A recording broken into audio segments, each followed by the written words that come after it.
Masechet Teshuvot, Daf Lamed He.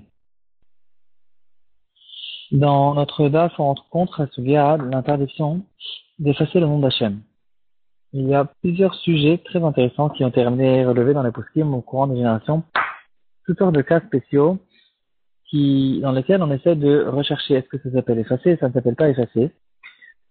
Et on voit par exemple à l'époque, ils avaient l'habitude d'écrire toutes sortes de psukim sur les murs des choules, et après ils voulaient par exemple peindre la choule. Est-ce qu'on a le droit de le faire en effaçant les noms d'Hachem qu'il y a là-bas? Est-ce qu'il y a une différence entre effacer le nom d'Hachem avec une gomme ou l'effacer avec un Tipex? C'est ce qu'on va essayer de voir aujourd'hui. Donc, on connaît tous l'interdiction, c'est très grave, l'interdiction d'effacer les 7 noms d'Hachem. Et dans le fait que les noms d'Hachem, ils tournent chez nous, Baruch Hashem, des centaines et des milliers de fois, il y a dans chaque maison, des milliers de fois dans la choule, il y a écrit le nom d'Hachem dans les Sidurim, dans les Chumashim, dans tous les Sfarim qui se trouvent, et des fois même sur la parochette, sur le mur de la choule. Toutes ces choses-là a ramené dans les poskim plusieurs sujets, plusieurs cas, où il y avait au fait un certain besoin de faire certaines choses qui, on se posait la question est-ce que ça s'appelle effacer ou pas. Par exemple, le Rav Horowitz de Strasbourg, il raconte que lorsqu'il était jeune en Pologne, en Galicia, un pays qui n'existe plus, il se rappelle que sur le mur de la choule, il y avait à côté de la porte, il y avait en fait photocopié presque un sidour entier, page après page, et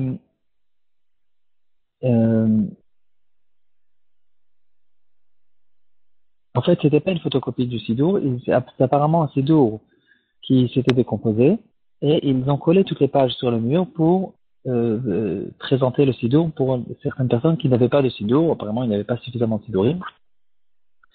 Et il dit que des deux côtés, c'était naturellement imprimé. Il y avait deux côtés imprimés, donc ils ont dû prendre 2 sidourim pour faire cette chose-là. Et il était comme ça collé sur le mur pour toujours. C'était quelque chose qu'on n'enlevait jamais.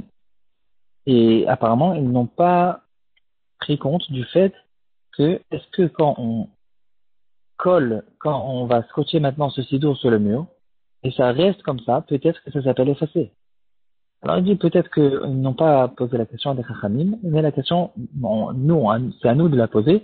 Est-ce que ça s'appelle qu'on efface en collant quelque chose de manière à ce on ne compte pas en fait les décoller complètement.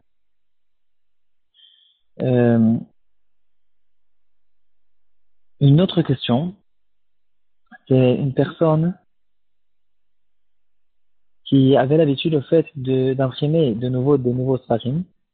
Et comme ils avaient l'habitude de faire jusqu'à il y a quelques années, ce qu'on faisait, c'est tout simplement on photocopiait toutes les pages et on mettait une couverture au livre et on faisait de cette manière-là un nouveau livre.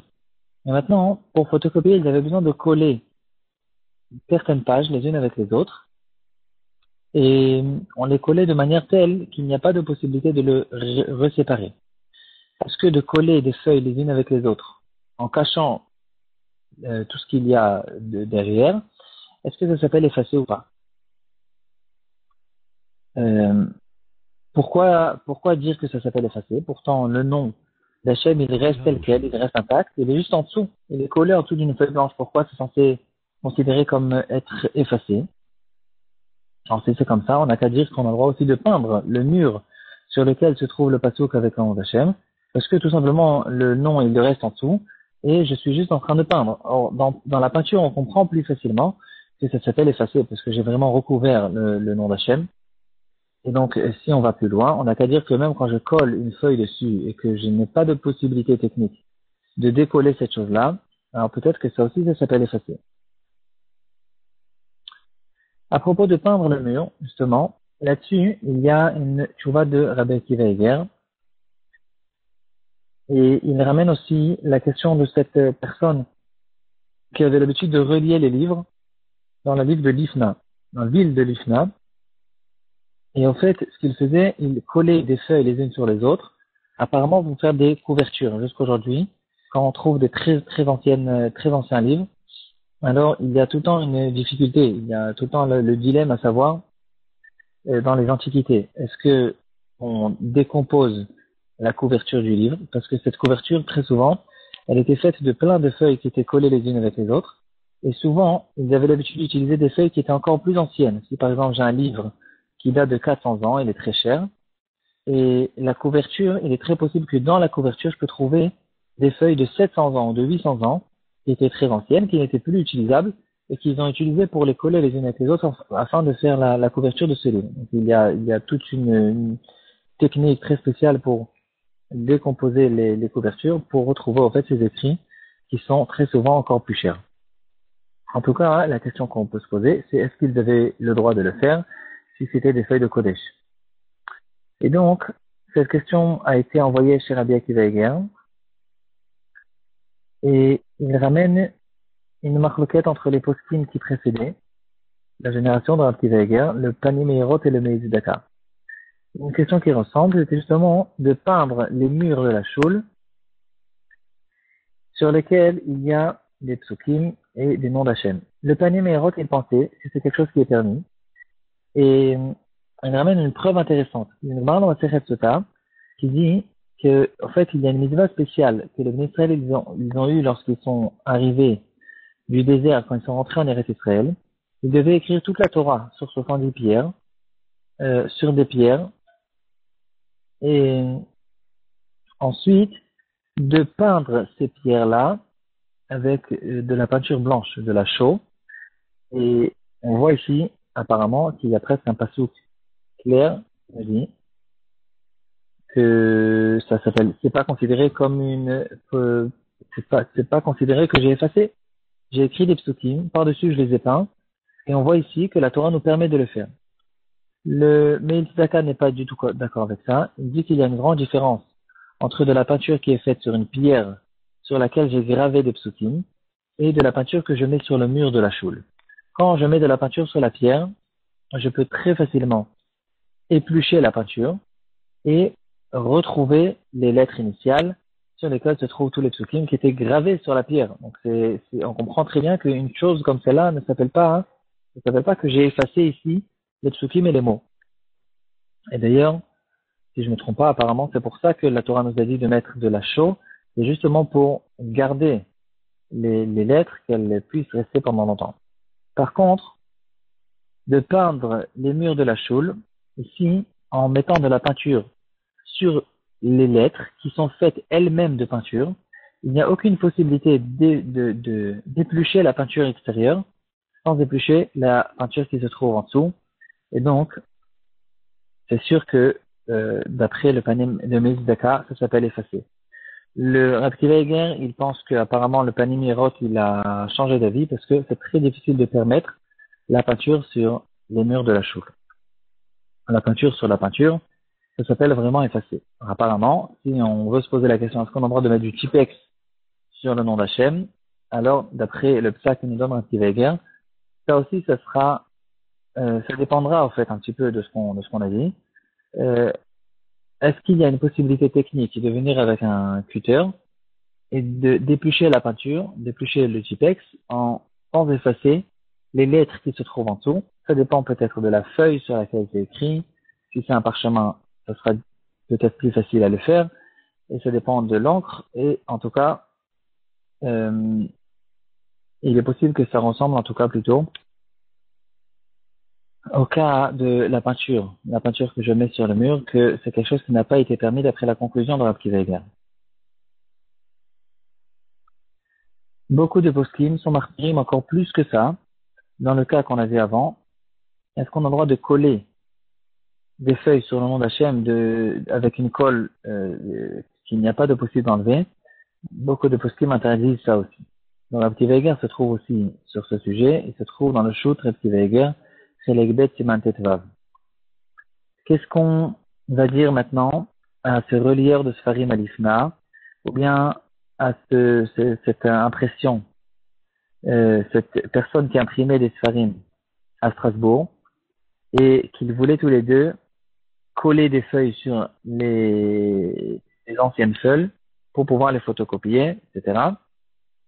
Alors, la possibilité qu'on peut leur donner, c'est de ne pas coller, de ne pas mettre de la colle sur toute la feuille, mais de faire comme un carré autour des lettres, et donc de manière à ce que la colle ne touche pas les lettres. La feuille blanche va se poser sur cette, ce carré qu'on a fait avec de la colle, et tout le milieu, il n'y a pas de colle. De cette manière-là, on peut techniquement, théoriquement, on peut enlever cette feuille sans abîmer les lettres et les schémas qui se trouvent en dessous. Et de cette manière-là, c'est sûr que c'est permis. Abkiveger lui-même, il nous donne cette astuce et il dit que on fera cette chose-là s'il n'y a pas de possibilité de le faire avec un goy. Conclusion.